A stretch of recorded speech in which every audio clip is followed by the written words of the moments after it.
Shalom. First, I'd like to give all glory and honor to Yahweh Ba'Shem, Yahushai Ba'Shem Rakatash. Double honor to teachers, elders, and apostles of great millstone, likewise, brothers, putting out this truth, faithfully, fearlessly feeding the sheep, and to you, brothers and sisters tuning in. Shalom. Today's lesson's title, Views, Vessels of Honor and Dishonor. Let's start off with our first scripture. It is the book of Romans 9, and starting with verse 20, and it reads, Nay, but, O man, who art thou that replies against power? Shall the thing that form say to him that formed it, Why hast thou made thus? Had not the potter power over the clay of the same lump to make one vessel unto honor and another unto dishonor? Now you have Esau and Jacob. Esau being the Edomites, the so-called white people, and Jacob being the 12th tribe of Israel, Yasharala, are so-called blacks, Native Americans, and Latino. And there's two different ways that we view everything on this earth at this current time. Now, in this lesson, we're going to go and take a look at the way Esau has viewed his existence on this earth to this current date, and how Jacob, Yasharala, also called blacks, Native Americans, and Latino, view our existence on this earth up to this current day. Now let's go with Esau, because when you look at Esau, the Edomite, the so-called white man, okay, they're very enthusiastic about their future. They're proud, boastful, wicked, greedy, evil. The sodomites, they oppress, and they're godless. They're fearless. This is the book of Psalm 64, Psalm verse 5, and it reads, They encourage themselves in an evil matter. They commune of laying snares privily. They say, Who shall see them? They search out iniquities. They accomplish a diligent search, both the inward thought of every one of them, and the heart is deep. This devil, Esau the Edomite, the so-called white man, is very pragmatic.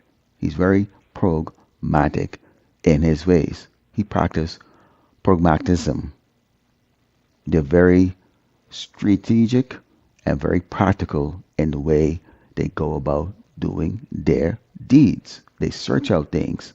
They ensure that they are going to be successful in what evil deeds that they look to bring upon the earth, and in particular, the children of Israel, also called blacks, Native Americans, and Latinos. But let's take a look at Jacob. This is the book of Psalms 94, and Psalm verse 3 reads, Lord, Yahweh Shemashai, how long shall the wicked triumph? How long shall they utter and speak high things? And all the workers of iniquity boast themselves. They break in pieces thy people, O Lord, Yahweh Shemashai, and afflict thine heritage. We, on the other hand, are doleful. Even the 2/3 are doleful. We are doleful because we have the fear of the Lord, Yahweh Ba'Shem Yahushai. And out of this tribe has spawned 1/3 hopeful elect. And we're going to see how this is going to play out, because this 1/3 that is spawned out of Yasharala is currently right now the ones that are standing up to Esau, the so-called white man, against all of his devious plans, okay? The ones that he has sought out diligently, to bring against the children of Israel. Let's go into the book of Psalms 49 and 11, because this is Esau. The inward thought is that their houses shall continue forever, and their dwelling places to all generation. They call their lands after their own names. So you can see the pride right there. You can see that they intend to keep everything. See, the world is his. This is how Esau view himself, as the one that conquers and devours. So it's theirs. It's theirs. When we go into the book of Job 14 and Psalms 4, this is Jacob. Who can bring a clean thing out of an unclean? Not one. Seeing his days are determined, the number of his months are with thee. Thou hast appointed his bounds that he cannot pass. Turn from him that he may rest, till he shall accomplish as a hireling his day. And we, as the 1/3 hopefully elect, this is what we know. It's the Lord Yahweh Shemashai, who is the porter, who created both vessels, one to honor and one to dishonor, has set a bound that Esau, the Edomite, the so-called white man, cannot pass. So even though he's proud and he's boastful, he still has limitation. And we, who are humble, spiritual, loving, kind, righteous, masculine, noble, and meek, we have an everlasting kingdom to inherit. Let's go into the book of Psalms 10 and 9, because this is Esau again. He lied in wait, secretly as a lion in his den. He lied in wait to catch the poor. He doth catch the poor when he draweth him into his net. He croucheth and humble himself that the poor may fall by his strong ones. Again, this man is very pragmatic in his approach. Okay? So he look at the weakness of the target. He looks at the behavior of the target. And the target is us, so-called blacks, Native Americans, and Latinos. But when we go into the book of First Peter, again, out of that target, Yasharala, us so-called blacks, Americans, and Latino, the children of Israel, the true biblical Hebrew Israelites, you have the 1/3 hopefully elect that is spawned.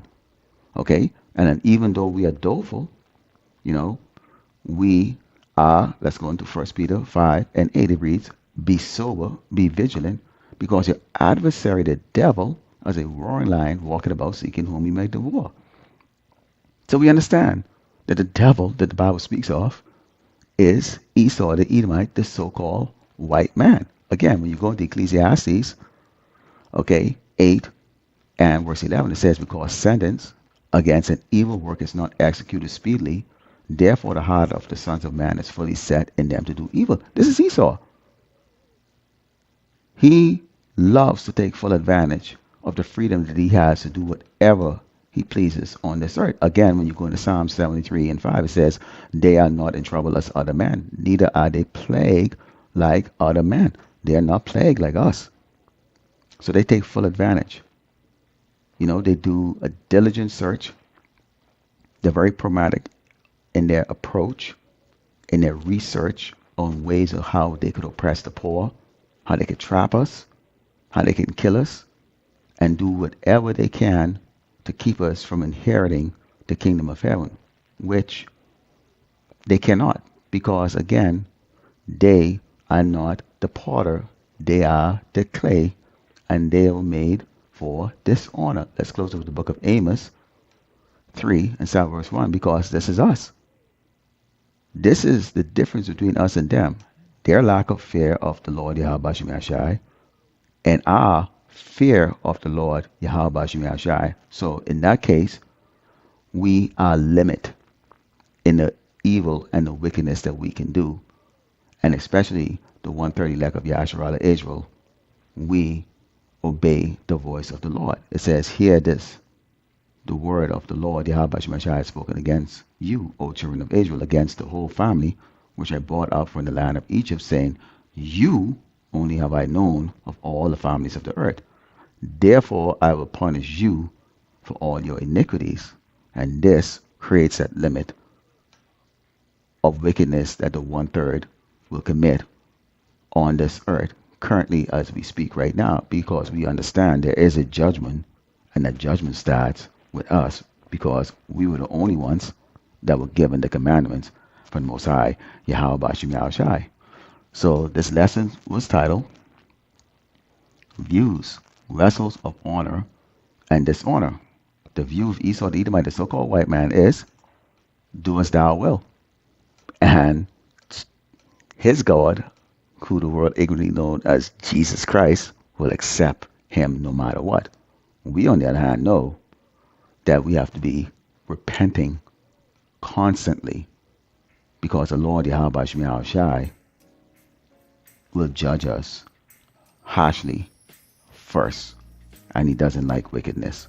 So Lord willing, the elect was edified, that close by giving all glory and honor to Yahweh by Shem Yahshai by Shem Rakakadash. The belongs to teachers, elders, and apostles of great millstone, likewise brothers putting out this truth.